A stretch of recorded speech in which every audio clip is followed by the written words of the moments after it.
Hallo Freunde von Polymorph und willkommen zum zweiten Teil meiner Bauanleitung zu meinem Dachzelt. Vorweg habe ich eine Bitte an euch. Ich habe den ersten Teil meiner Bauanleitung mit leiser Musik im Hintergrund unterlegt und in diesem Teil werde ich die Musik mal komplett weglassen. Sagt mir doch bitte, was euch besser gefällt, schreibt es in die Kommentare und dann werde ich schauen, ob ich es in Zukunft weiter mit oder ohne Musik produzieren werde. Zum Thema.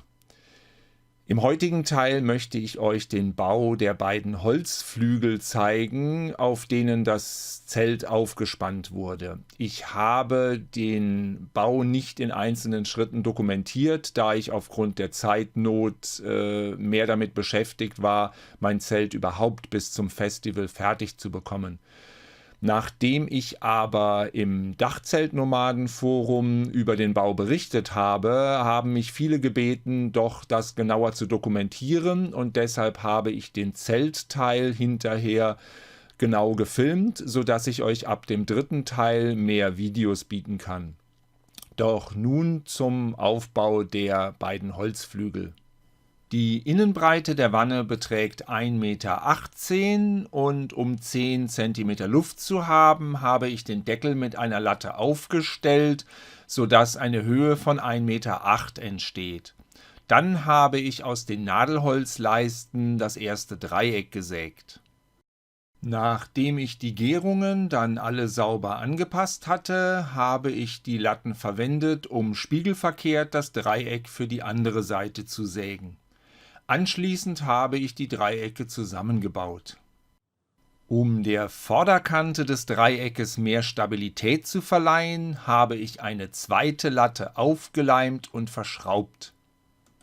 Die untere Ecke habe ich zuvor nicht passend gesägt, sondern nach dem Verschrauben mit einem Winkelschleifer und einer Fächerscheibe angepasst. Für den Bau der Holzrahmen habe ich zwei verschiedene Nadelholzleisten verwendet. Eine breitere, auf der ich dann die Scharniere verschraubt habe, und eine schmalere, aus der ich die senkrechte und die obere Querlatte gefertigt habe. Jetzt vermesse ich die Teile mal. Diese ist knapp 40 Millimeter breit und 12,5 Millimeter dick. Diese hier kommt auf knapp 13 Millimeter und hat eine Breite von 58 Millimeter. Diese gut abgelagerten Nadelholzleisten waren, glaube ich, 2,50 Meter lang. Gekostet hat die Breite je Stück 10,25 € und die schmale 6,40 €. Da ich eine Leiste für die doppelte Eingangsleiste verwendet habe, musste ich eine nachkaufen für nochmal 6,40 €, um nach dem Nähen des Zeltteiles die Mitte zu stützen. So habe ich für die Latten zusammen über 50 € bezahlt. Zur weiteren Stabilisierung habe ich Stuhlwinkel verwendet. Diesen hier oben habe ich extra passend aufgebogen sowie T-Winkel aufgeschraubt. Auch die Spitze habe ich mit einem T-Winkel verstärkt.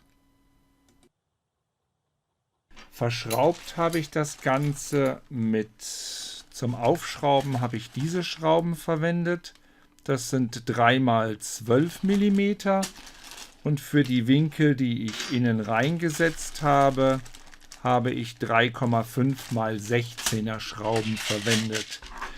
Die Scharniere habe ich mit 3,5x12 Rundkopfschrauben aufgeschraubt. Jedoch sind die etwas zu lang, weshalb ich die Spitze vorher abgeflext habe. Zur Befestigung der Dreiecke an der Wanne habe ich diese Aufschraub-Klappscharniere mit Feder gekauft. Diese haben eine ganz besondere Mechanik. Beim Aufklappen überwinden sie eine Höhe von 2,5 Zentimetern. Dadurch können die Wände beim Einklappen in der Wanne verschwinden. Wer ganz besonders aufgepasst hat, dem ist vielleicht ein Problem aufgefallen. Da die Stirnwand nicht gerade war, habe ich zur Stabilisierung einen Balken aufgeschraubt. Und diese Ecke ist jetzt beim Einklappen der Dreiecke im Weg. Da ich den Deckel nicht nochmal abschrauben wollte, hat mir mein Sohn diesen in der Senkrechten festgehalten und ich habe mit einem Fuchsschwanz die beiden Ecken abgesägt. Das sieht jetzt so aus und rechts erkennt man auch das 4. Scharnier, das ich zur Stabilisierung der Spitze nachgerüstet habe. Nachdem ich beide Flügel befestigt hatte, wollte ich testen, wie das mit dem Einklappen funktioniert. Dazu habe ich eine Papiertischdecke provisorisch daran getackert. Dreimal habe ich das Zelt eingeklappt und wieder ausgeklappt und es hat wunderbar funktioniert. Nachdem ich dann die Kamera aufgestellt habe, um das Ganze zu filmen, war das Tischtuch aber schon derart zerrupft, dass es nicht mehr richtig geklappt hat. Aber um euch zu zeigen, wie ich das Ganze durchgeführt habe, denke ich, reichen diese Aufnahmen aus. Die Holzflügel werden mit dem Zeltstoff bespannt. Aufgeklappt werden sie oben zwischen den Deckel geklemmt.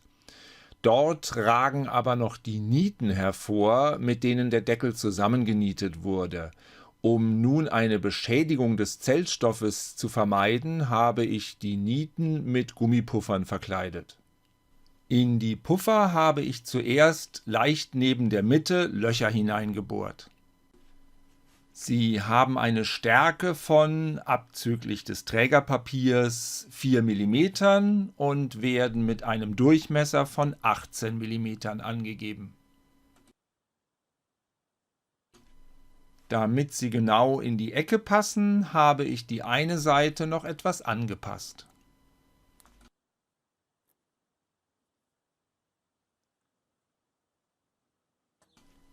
Nachdem ich die Stelle mit Alkohol gereinigt habe, habe ich die Puffer aufgeklebt.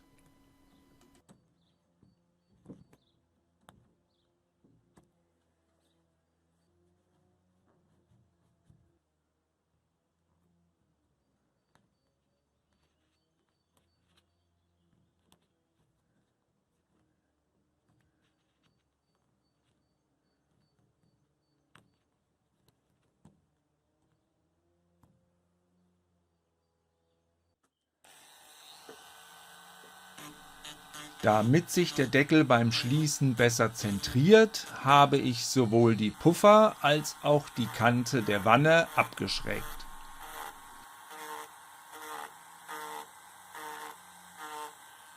Der aufgeklappte Flügel liegt ja auf der Oberkante der Holzwanne. Um dort ein wenig Dehnungsmöglichkeit zu haben und den Flügel richtig anpressen zu können, habe ich Moosgummi bestellt und auf die Unterseite der Flügel geklebt.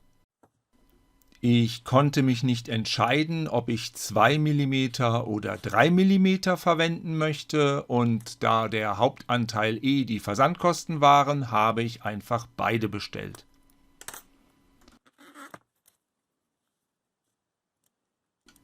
Ein elastisches Material wie Moosgummi zu vermessen, ist gar nicht so einfach.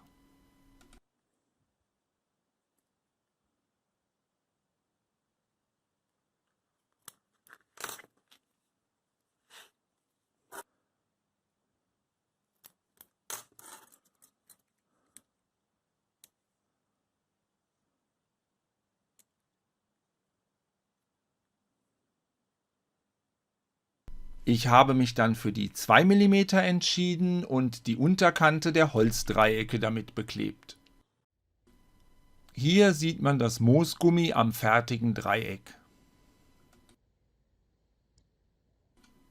Es hat eine Höhe von ca. 1,7 Meter.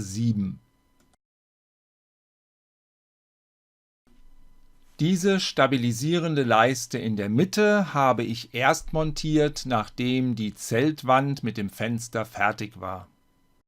Hier oben sieht man die Abschlusskappe, mit der die Spreizstange befestigt wird. Als Spreizstange habe ich ein Aluminium-Vierkantrohr verwendet.